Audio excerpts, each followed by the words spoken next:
அரசு பள்ளி மாணவர்களுக்கு இடஒதுக்கீடு கொடுத்தது தப்பா?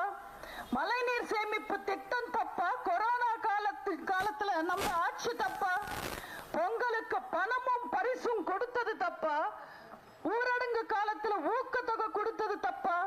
ஹஜ் யாத்திரைக்கு உதவுனது தப்பா? ஜெருசலேம் யாத்திரைக்கு உதவுனது தப்பா? இல்ல அத்தனை கோவில்லையும் அன்னதான திட்டம் கொண்டு வந்தது தப்பா?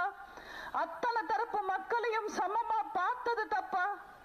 நம்ம என்ன தப்பு செஞ்சிருக்கோம்? மக்களுக்கு மகத்தான ஆட்சி கொடுத்தவங்க அதிமுக. ஆனா திருட்டு திமுக வந்து பொய்யான விளம்பரங்களை கொடுத்து பொய்யான வாக்குறுதிகளை கொடுத்து மக்களை ஏமாத்திட்டாங்க. போன தேர்தல்ல நாங்க பிரச்சாரத்துக்கு தமிழ்நாட்டுல எல்லா பக்கமும் போறோம். தமிழ்நாட்டு மக்கள் இன்னைக்கு ஏங்கிக்கிட்டு இருக்காங்க. அண்ணன் எடப்பாடியார் ஆட்சி இருந்திருக்க கூடாது.